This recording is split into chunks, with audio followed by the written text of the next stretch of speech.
I woke up at 3 a.m. and heard voices downstairs. My son and his wife were searching through my things, looking for the will to change it. I didn't sleep all night. In the morning at breakfast, Good day, dear listeners. It's Larissa again. I'm glad you're here with me. Please like this video and listen to my story till the end and let me know which city you're listening from. That way, I can see how far my story has traveled. I woke up at 3 a.m. to voices downstairs. My heart pounded as I sat up in bed, straining to hear. For a moment, I thought I was dreaming. But no, those were real voices, hushed and urgent, coming from my study. Before that night, my life had been quiet, predictable. I was 72 years old, living in the same two-story house in suburban Connecticut where I'd raised my son, Michael. My husband, Robert, had passed 5 years ago, leaving me comfortable but lonely. Michael visited every Sunday with his wife, Jennifer.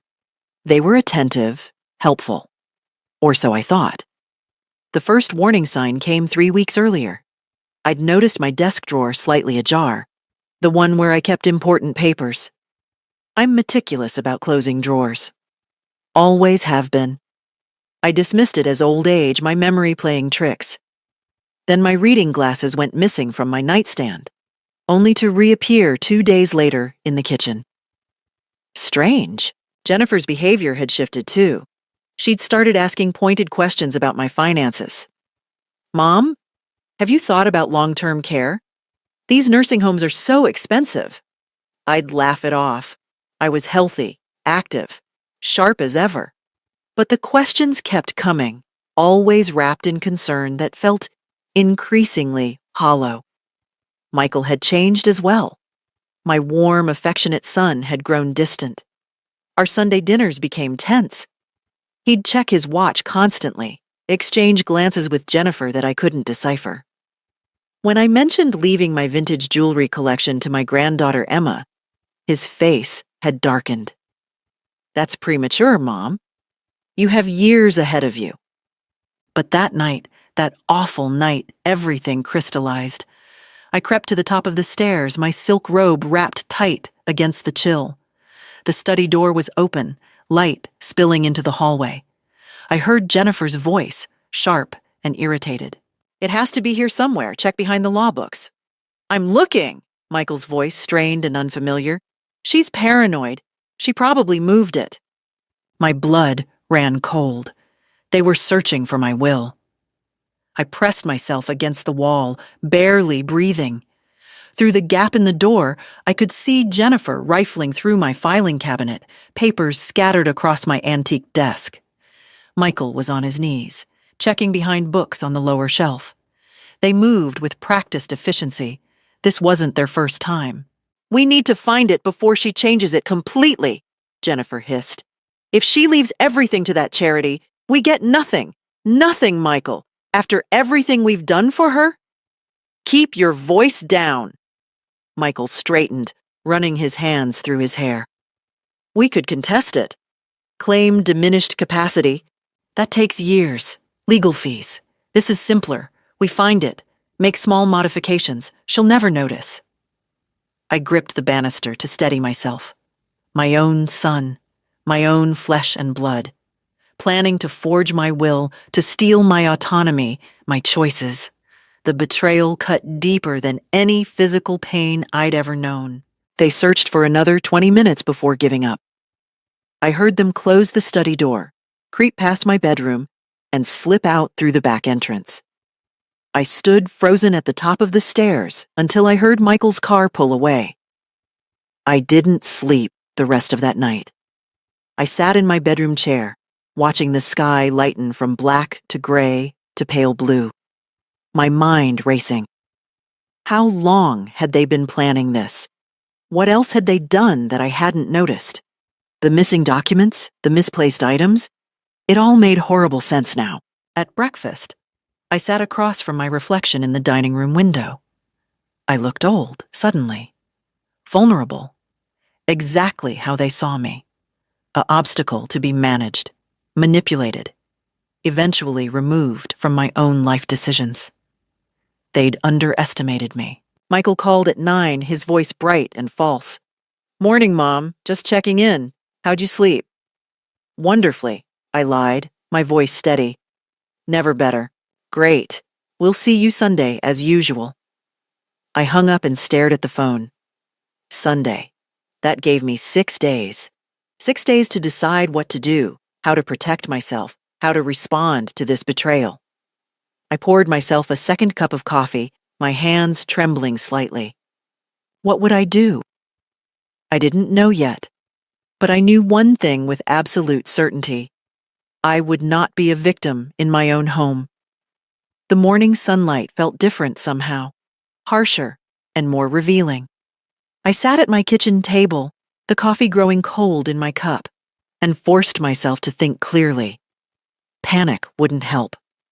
Emotion wouldn't help. I needed to assess the damage, understand the full scope of what I was facing. I made a list. Not on paper, I didn't trust anything in this house anymore, but mentally, carefully cataloging every strange occurrence from the past 6 months. March. My bank statements had arrived, opened. Jennifer explained the mailman had been careless. I'd believed her. April. My attorney's business card disappeared from my wallet. "You probably misplaced it, Mom," Michael had said, so sympathetically. May. They'd insisted on having a key for emergencies. I'd given it willingly, grateful for their concern. June.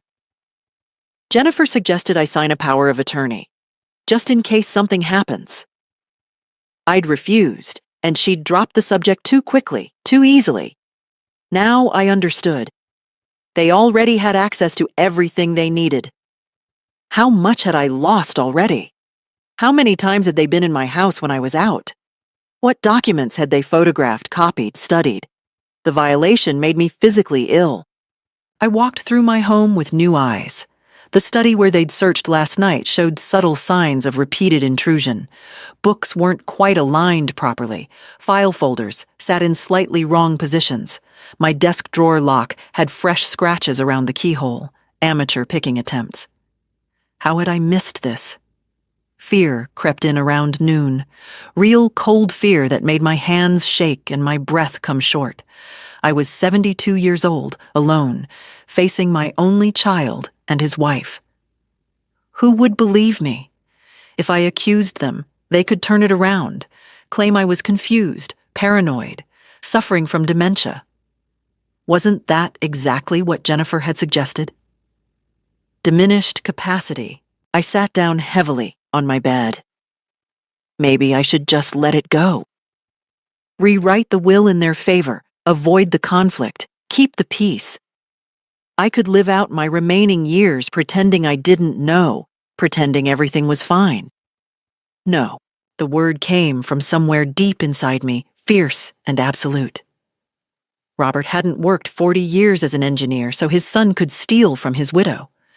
I hadn't survived cancer, buried my husband, built a life of independence and dignity, only to surrender it to greed and manipulation.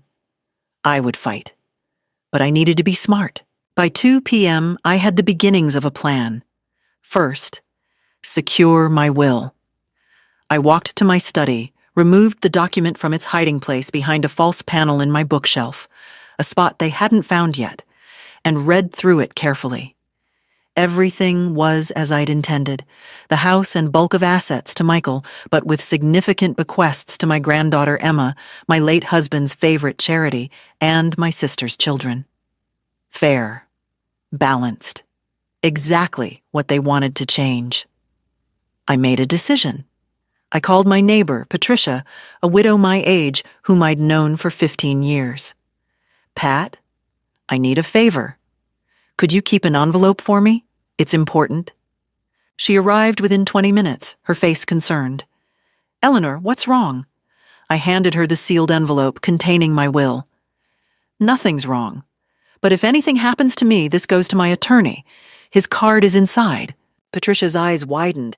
"Eleanor, please, just promise me." She took the envelope, squeezed my hand. "Of course, but you're scaring me." "Don't be scared. Be vigilant." I managed to smile. I'll explain everything soon. After she left, I sat down with my laptop. I wasn't as tech-savvy as young people, but I knew enough.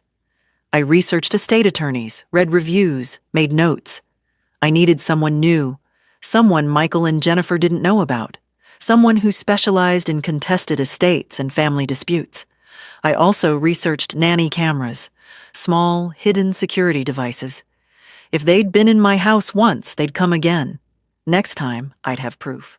By evening, I'd ordered 3 cameras online, express delivery.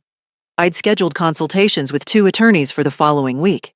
I'd documented everything I could remember in a password-protected file. The fear was still there, lurking in my chest. But it was joined now by something else. Determination. Cold, hard determination. Michael called again at dinner time. "Just wanted to hear your voice, Mom." "How sweet," I said, my tone light. "I'm fine, dear. Perfectly fine." I hung up and looked at my reflection in the dark window. I didn't look old anymore. I looked ready. Monday morning, I drove to the office of Margaret Chen, attorney at law.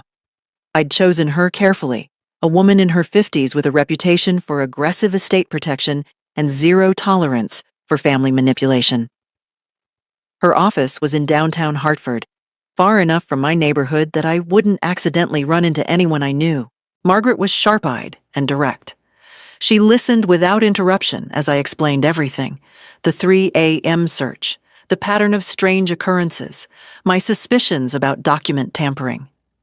"Do you have proof?" she asked. "Not yet, but I will."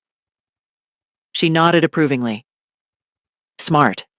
Here's what we do. First, I'll draft a new will, ironclad, with specific provisions that make it nearly impossible to contest. We'll include a no-contest clause. Anyone who challenges the will automatically forfeits their inheritance. Second, we document everything, every interaction, every conversation. You're building a case for potential forgery or undue influence. What about— I hesitated. What about protecting myself now? Can they force me into signing things? Not if you're of sound mind, which you clearly are. But we can take extra precautions. She pulled out papers. Medical evaluation confirming your mental competency, a directive stating you're acting of your own free will. We make this will bulletproof. I signed the retainer agreement, feeling stronger with each stroke of the pen. This was real action, real protection. "One more thing," Margaret said.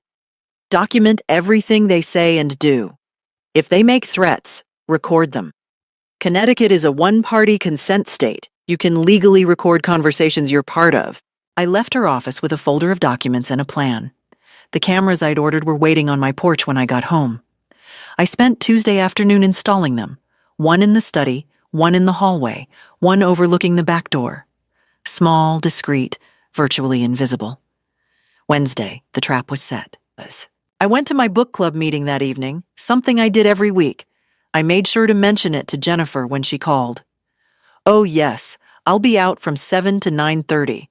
You know how we get talking about the books." I left the house at 6:50, but instead of driving to the library, I parked 2 blocks away and waited, my phone open to the camera app. At 7:15, Michael's car pulled into my driveway. My heart hammered as I watched them on my phone screen. Jennifer used a key, my key, the one I'd given them for emergencies, to enter through the back door. They moved through my house with casual familiarity, heading straight to my study. "Check the desk again," Jennifer directed. She was wearing latex gloves. Latex gloves. Michael pulled open drawers, rifled through files. "It's not here, I'm telling you. She moved it." Then we search everywhere. Bedroom, closets, kitchen. She's old. She'll hide it somewhere obvious, thinking it's clever. I watched them tear through my private spaces. Jennifer opened my jewelry box, examined each piece, checking for hidden compartments. Michael went through my bedroom closet, patting down coat pockets. They worked systematically, efficiently. This was definitely not their first search. "Wait," Michael said suddenly. He was in the study, pulling books off the shelf. "There's a gap here, behind the law books." My stomach dropped. the false panel. He pressed against the wood, and I heard the soft click as it released. His hand emerged holding a folder, my old tax returns, which I'd stored there. Not the will, thank God.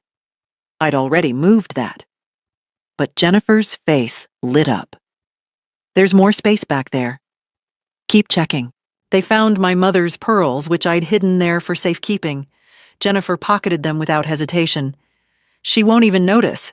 She never wears these. That was theft. Clear, undeniable theft, captured in perfect, high-definition video. They searched for another 30 minutes before leaving, taking my mother's pearls and a gold bracelet I'd inherited from my aunt. I sat in my car, hands trembling with rage, and downloaded the video files to my laptop, to a flash drive, to cloud storage. Proof. I had proof, but I didn't confront them. Not yet. Margaret had been clear. Gather evidence, build the case, strike when you're ready. Premature confrontation would only make them more careful. Thursday, Michael called. Hey, Mom, just checking in. Everything okay? Everything's wonderful, I said, my voice steady despite the fury burning in my chest. Although I can't seem to find my mother's pearls. You haven't seen them, have you? A pause. No, Mom. Maybe you put them somewhere safe and forgot? Maybe, I agreed pleasantly. My memory isn't what it used to be. I could almost hear his satisfaction through the phone. He thought I was weakening, becoming the confused old woman they needed me to be. He had no idea what was coming. Friday morning, I executed the next phase of my plan. I met with Dr. Reynolds, my physician of 20 years, and requested a comprehensive cognitive evaluation. Eleanor, is something wrong? He asked, concerned. Preventive, I said smoothly. I want documentation of my mental state, for legal purposes. He ran me through every test, memory recall, problem solving, cognitive function assessments. I scored in the 95th percentile for my age group. He signed a letter stating I was of completely sound mind, with no signs of dementia, confusion, or diminished capacity. Armed with this document, I returned to Margaret's office. We finalized the new will. The changes were substantial. Michael would still inherit the house, but 50% of my liquid assets would be divided among my granddaughter Emma, 3 charities Robert had supported, and my sister's children. The no contest clause was ironclad. If anyone challenges this will, they get nothing, Margaret confirmed. And we have your medical evaluation, witness statements, video evidence of their theft. They won't dare contest it. I signed the document, feeling a weight lift from my shoulders. But I'd underestimated how quickly they'd notice something was wrong. Sunday dinner. I'd almost canceled, but decided facing them was necessary. Michael and Jennifer arrived at 5, their smiles bright and false. Jennifer brought flowers, Michael kissed my cheek. I played my role perfectly, the aging mother, grateful for their attention, but Jennifer's eyes were sharp, scanning the room. Mom, did you have someone in the house this week? Things look different. My heart skipped, but I kept my expression bland. Just the cleaning lady. Why? No reason. But she exchanged a look with Michael. During dinner, Michael brought it up. Mom, I was thinking, have you considered reviewing your estate planning? With Dad gone so long, maybe things need updating. Actually, I said carefully, I met with an attorney this week. Everything's in order. The silence was deafening. Jennifer's fork clinked against her plate. An attorney? Michael's voice was tight. Which one? Not Bill Crawford? Bill Crawford was our family attorney, the one they knew. Someone new. I wanted a fresh perspective. Jennifer's mask slipped. Without consulting us? Eleanor, we're your family. We should be involved in these decisions. It's my estate, I said quietly. My decision. The temperature in the room dropped 20 degrees. Michael's jaw clenched. Mom, we're just looking out for you. You're at an age where people can take advantage. Like who? I interrupted, meeting his eyes. Who would take advantage of me, Michael? He had no answer. They left shortly after, the pretense of family warmth completely abandoned. Jennifer didn't even say goodbye. Monday morning, they showed their true faces. Michael called at 8 a.m., his voice hard. Mom, we need to talk. We're coming over. I'm busy today. We're coming over now.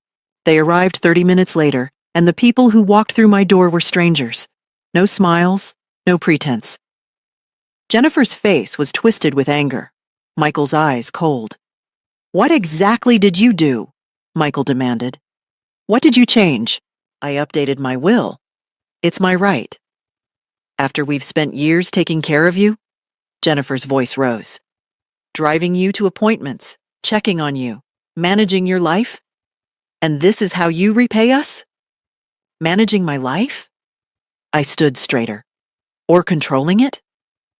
Michael stepped closer, looming. I'd never seen him like this, aggressive, threatening.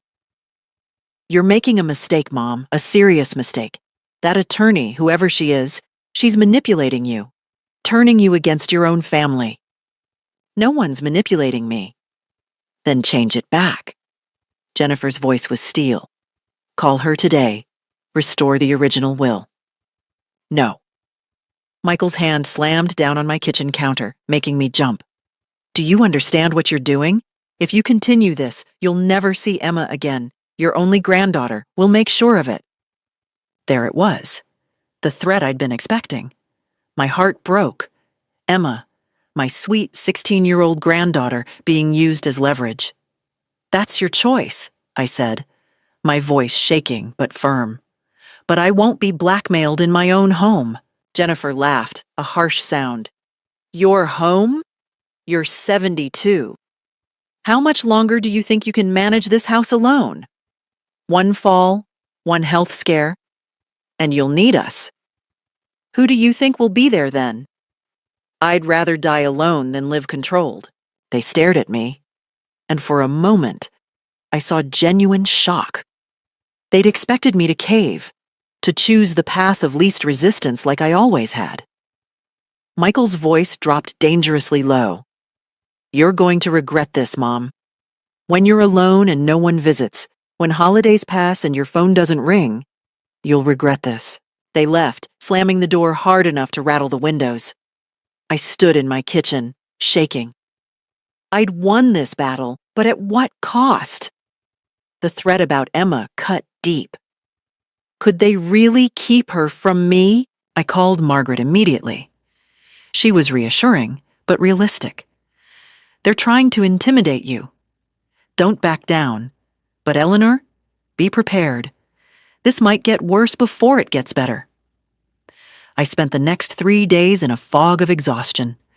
I'd stood up to them, yes, but the emotional toll was crushing. I barely ate, barely slept.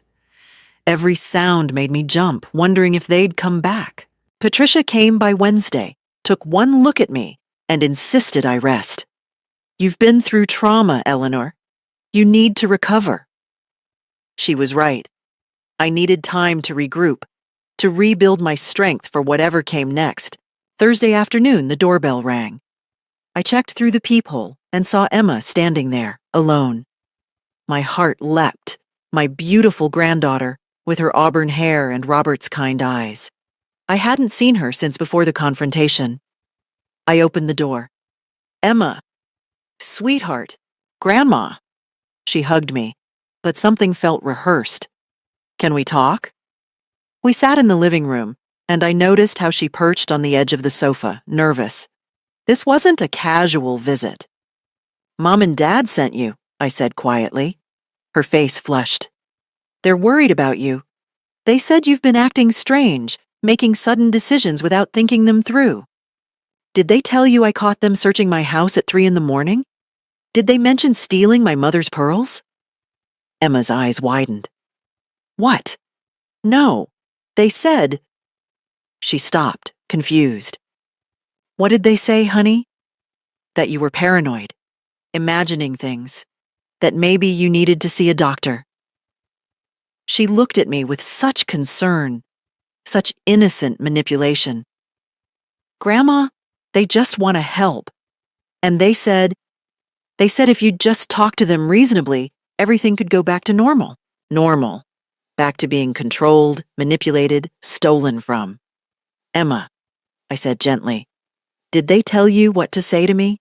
She bit her lip, and I saw the truth in her face. They'd coached her, sent her here as a weapon, wrapped in love. They said if I could convince you to reconcile, they'd buy me the car I wanted for my birthday.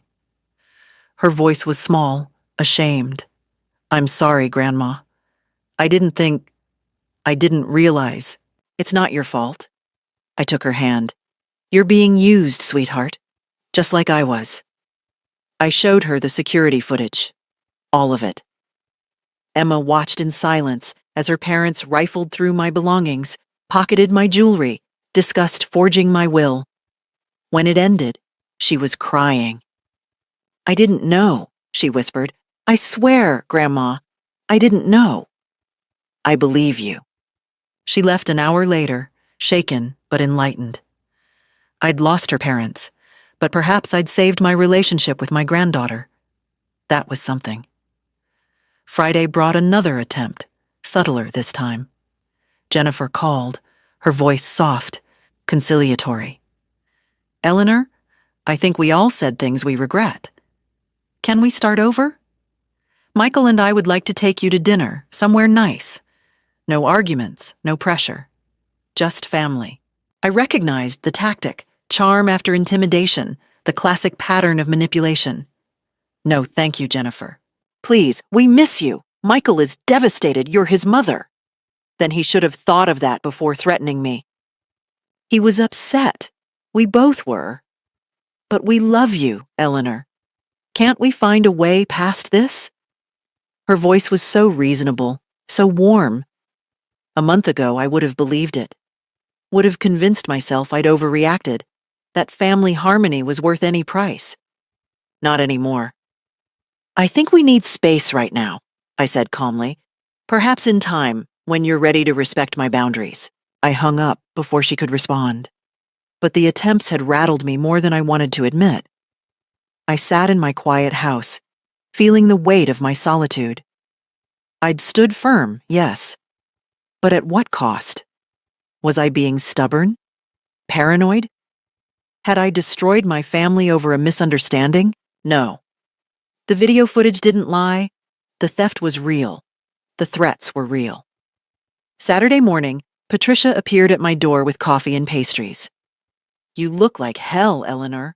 Thank you for your honesty. I mean it. You can't go through this alone. She settled on my couch. I've told Nancy and Susan. We're forming a support team. By afternoon, I had 3 neighbors in my living room. Patricia, Nancy from 2 doors down, and Susan from across the street. All widows, all my age, all fiercely independent women who understood what I was facing. My nephew tried the same thing, Nancy said. Wanted me to sign over my house for tax purposes. I told him to go to hell. Family can be the worst, Susan agreed. They think because we're old, we're stupid. They shared their stories, their strategies, their solidarity. For the first time in weeks, I didn't feel alone. We're watching, Patricia said firmly. If they show up, if they harass you, we're witnesses. We're here. That evening, Michael's car drove slowly past my house. He didn't stop, just drove by, then circled the block. Watching, waiting. But so was I. And now I had allies. I stood at my window, watching his taillights disappear, and felt something shift inside me. The fear was still there, but it was smaller now. Manageable. They thought isolation would break me. They were wrong. I called Margaret Monday morning. I'm ready for the next step, whatever it takes. Are you sure, Eleanor? Once we do this, there's no going back. I thought of the security footage, the threats, the manipulation of my granddaughter. I thought of my mother's pearls in Jennifer's pocket. I'm absolutely sure. Then here's what we do next, Margaret said. We go on offense. Tuesday evening, I was reading when the doorbell rang. I checked the security camera first now, always. Michael and Jennifer stood on my porch, and Michael was holding flowers. I considered not answering, but something in their body language intrigued me. They looked defeated, humble. Michael's shoulders were slumped. Jennifer's makeup-free face seemed genuinely distressed. I opened the door but kept the chain on. "Yes?" "Mom," Michael's voice cracked. "Please, can we talk? Really talk?" Against my better judgment, or perhaps because I wanted to believe change was possible, I let them in. They sat on the sofa close together, hands clasped. Jennifer spoke first, her eyes red-rimmed. "Eleanor, I haven't slept in days. What we've been doing. I'm ashamed. Truly ashamed. We lost our way," Michael added. "I lost my way. You're my mother and I—" He wiped his eyes. "I became someone Dad would hate. They were good. Very good. If I hadn't spent weeks studying manipulation tactics, if I hadn't seen their true faces, I might have believed them." "Go on," I said neutrally. "We want to make this right," Jennifer continued. "No more interference with your will, your decisions, your life. We just want our family back. Emma misses you terribly. She cries herself to sleep." Low blow using Emma. But I kept my expression calm. Michael leaned forward. "Mom, I know we threatened you. That was wrong, unforgivable. But we were scared of losing you, scared of being cut out of your life. Fear makes people act crazy. What exactly are you proposing?" I asked. "A fresh start," Jennifer said quickly. "We respect your new will, whatever it says. We don't ask questions. We rebuild trust slowly. Family dinners again, holidays, normal grandparent time with Emma." It sounded reasonable, perfect, even. But I watched their eyes, their micro-expressions. Margaret had given me articles on detecting deception, and I'd studied them carefully. "I appreciate you coming," I said slowly, "but I need time to think." Michael's mask slipped for just a second, a flash of frustration in his eyes, before he recovered. "Of course. Take all the time you need. We just wanted you to know we're sorry." They stood to leave, and then Jennifer turned back, her voice casual. "Oh, by the way, that new attorney you hired, Margaret Chen?" I looked her up. "She has quite a reputation." "Does she?" I kept my voice neutral. "Very aggressive. Specializes in turning families against each other, from what I read. Lots of contested estates that end in complete family dissolution." Jennifer's smile didn't reach her eyes. "I just worry she's giving you advice that serves her interests, not yours. These attorneys, they make money from conflict." "Interesting perspective," I said. "Just something to think about," Michael added. "Family is forever, Mom. Attorneys come and go." They left, and I stood in my hallway, my hands shaking. The reconciliation had been a facade, a new tactic. When threats didn't work, they tried manipulation. When intimidation failed, they tried guilt. And the comment about Margaret wasn't casual, it was a message. "We know who you hired. We're watching. We can get to anyone." Wednesday morning proved I was right. Margaret called, her voice tight. "Eleanor, I received an unusual call this morning. Someone claiming to be from the State Bar Association, asking about my relationship with you. Wanting to know if I'd advised you properly about mental competency requirements." It was them. Obviously, it's intimidation. They want me to know they're looking into my practice. It won't work, but it's harassment. That afternoon, I received a certified letter.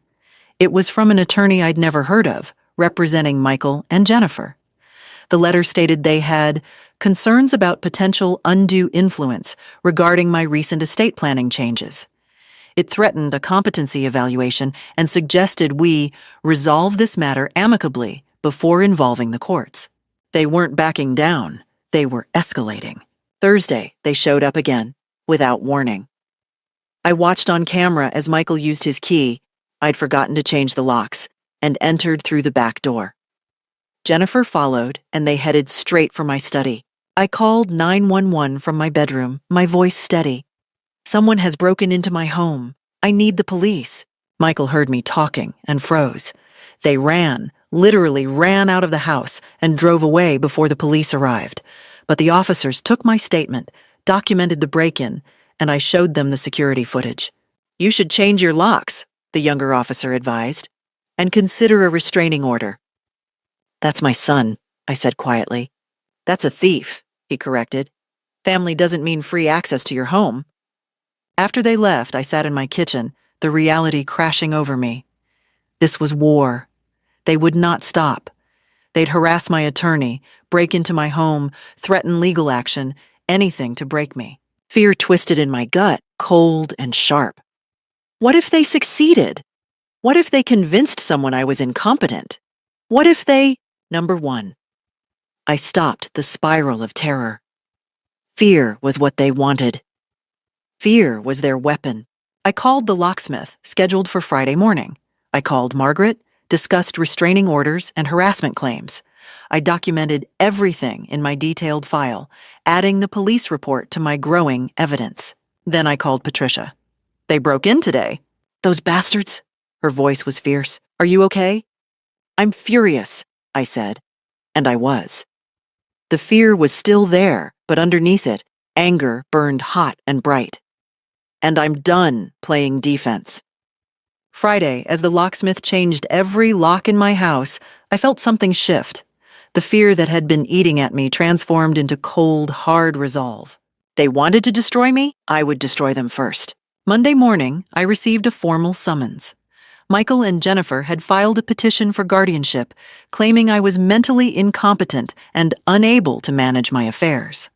The court date was set for 3 weeks away. Margaret was in my living room within an hour. "This is actually good news." "Good news? They're trying to have me declared incompetent." "And they'll fail spectacularly." She spread documents across my coffee table. "We have Dr. Reynolds' evaluation. We have video evidence of their theft and break-in. We have police reports. We have witness statements from your neighbors. When this goes before a judge, they won't just lose. They'll be exposed. So we let it go to court? Better than that. We make them withdraw the petition themselves." Margaret's smile was sharp. "We show them exactly what public testimony will look like. We make them understand that pursuing this will destroy them, not you." Over the next 2 weeks, we prepared. Margaret deposed my neighbors who testified to my clear mental state and Michael's harassment. She obtained my medical records, my financial records, everything showing a competent, independent woman managing her life successfully. She also hired a forensic accountant who discovered something interesting. Michael and Jennifer were in significant debt. Credit cards maxed out, a second mortgage on their home, car loans. They needed my inheritance desperately. "That's motive," Margaret said. "Clear financial motive for their behavior." The day before the hearing, Margaret called Michael's attorney and arranged a pre-trial conference. I insisted on being there. We met in a conference room at the courthouse. Michael and Jennifer sat across from us, their attorney between them. A nervous young man who clearly sensed he was in over his head. Margaret began without preamble. "Let's be very clear about what will happen tomorrow. Mrs. Carson will testify about the 3 a.m. break-in. We'll play security footage showing your clients rifling through her belongings and stealing jewelry. The police will testify about the subsequent break-in attempt. Dr. Reynolds will present cognitive evaluation results showing Mrs. Carson is sharper than most 50-year-olds. She paused, letting it sink in. Her neighbors will testify that your clients harassed her. Her granddaughter will testify that she was coached to manipulate her grandmother. And our forensic accountant will present evidence of your client's financial desperation." Michael's face had gone white. Jennifer gripped his hand, her knuckles bloodless. "If this goes to court," Margaret continued, her voice ice cold, "it won't just be a failed guardianship petition. It will be a public evisceration, theft charges, breaking and entering, attempted forgery. Every newspaper in Hartford will cover it. Every friend, neighbor, colleague will know exactly what you tried to do." "You can't prove," Jennifer started. "I can prove everything." Margaret slid a document across the table. "This is a criminal referral we're prepared to file with the state's attorney. Theft, burglary, attempted fraud. With the evidence we have, prosecution is virtually guaranteed. The room was silent except for the hum of fluorescent lights. I spoke for the first time, my voice steady and calm. I raised you better than this, Michael. Your father raised you better than this. Michael couldn't meet my eyes. His hands were shaking. Mrs. Carson has a proposal, Margaret said. You withdraw the guardianship petition immediately. You return all stolen items. You sign a legally binding agreement to cease all harassment and maintain appropriate boundaries. In exchange, she won't pursue criminal charges, and your inheritance under the new will remains intact, though substantially reduced from the original. And if we refuse? Jennifer's voice was defiant, but I heard the fear underneath. Then tomorrow, this becomes public record. Your reputations will be destroyed. You'll face criminal charges, and Mrs. Carson will file a motion to disinherit you completely. Margaret leaned forward. The no contest clause in her new will is ironclad. Challenge it, and you get nothing. Not the house, not a penny, nothing. Michael broke first. This is blackmail. No, I said quietly. This is consequences. You tried to steal from me, manipulate me, have me declared incompetent. These are the consequences of your choices. Their attorney whispered urgently to them. I watched Michael's face crumble, the arrogance and entitlement draining away, leaving only a middle-aged man who'd gambled everything and lost. We need to discuss this privately, the attorney said weakly. You have 1 hour, Margaret responded. After that, the offer expires, and we proceed to court. We waited in another conference room. I drank water, my hands perfectly steady. This was it. The moment everything came down to. Either they'd accept defeat, or we'd go to war publicly. 43 minutes later, their attorney returned. His face told me everything. My clients agree to your terms. The documents were signed within 20 minutes. Michael and Jennifer left without looking at me, Jennifer crying openly, Michael's face ashen. I stood in the courthouse hallway, Margaret beside me, and felt something release in my chest. Victory. Complete, total victory. How do you feel? Margaret asked. Like I can breathe again, I said. The signed agreement was comprehensive and brutal. Michael and Jennifer had 72 hours to return every stolen item, documented with photographs and receipts. They were prohibited from contacting me, except through Margaret. They were required to pay for my legal fees, over $15,000. And they acknowledged, in writing, their attempted theft and harassment.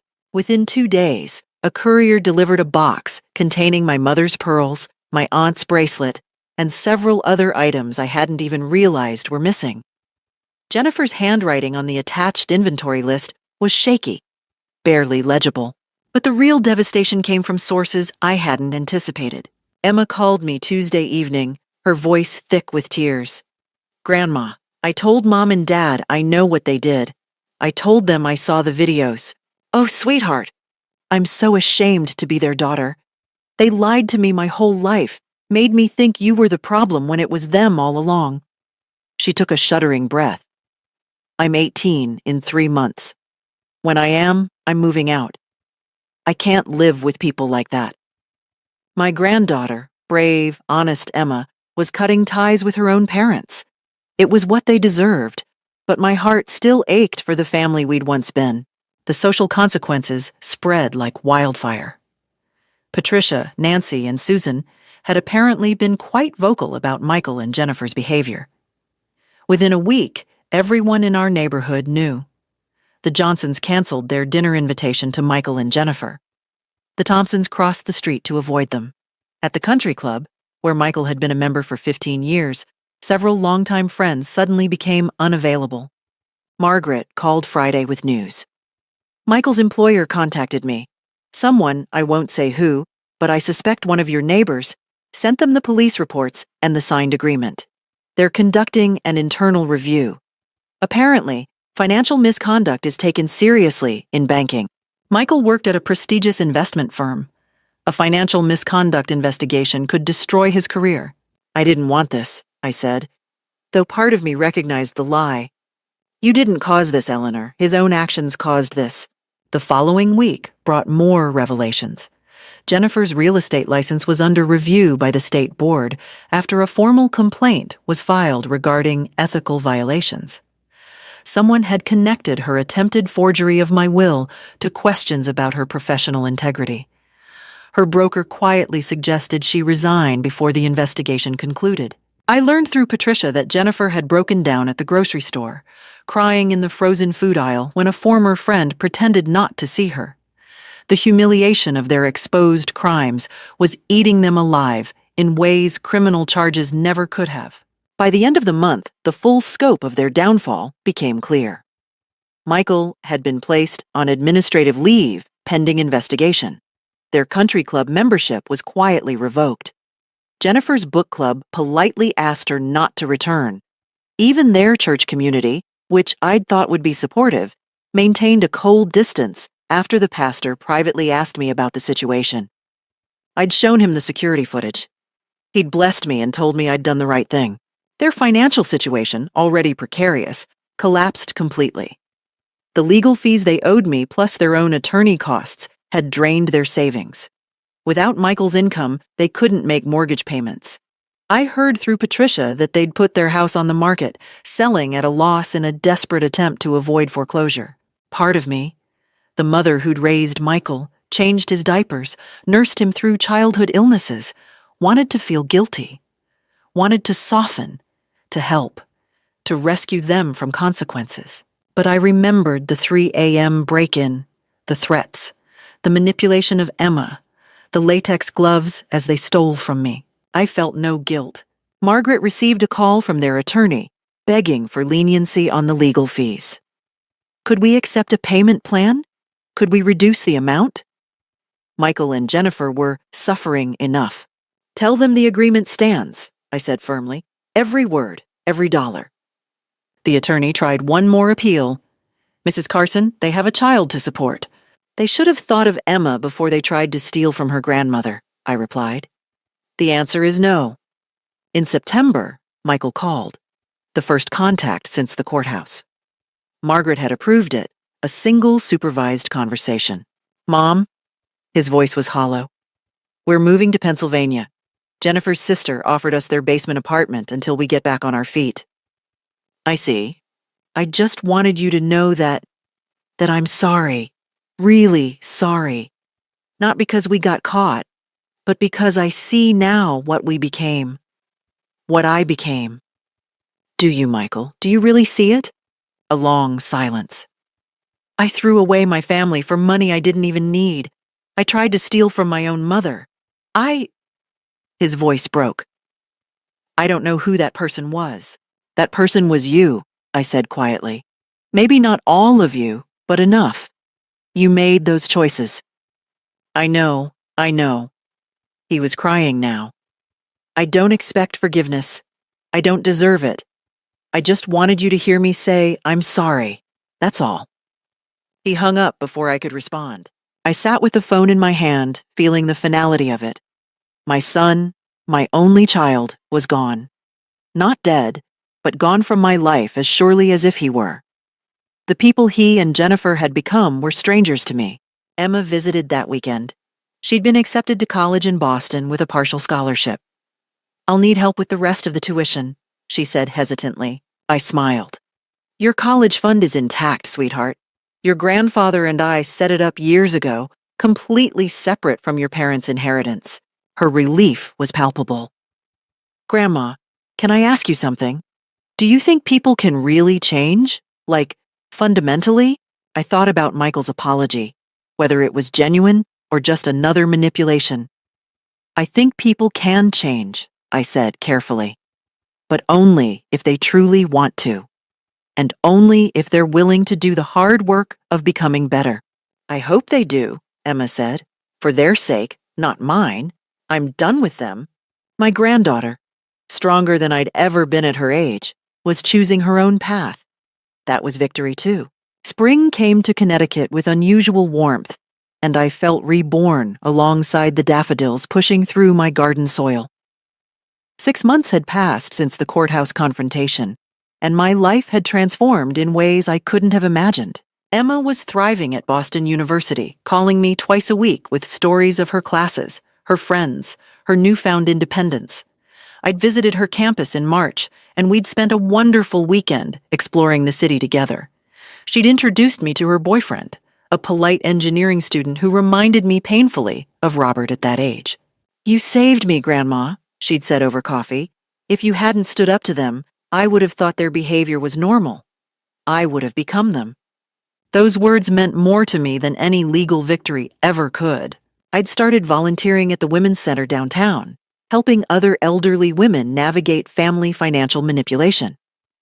Margaret had connected me with the organization, and I discovered I had a gift for spotting the warning signs, for encouraging women to stand firm.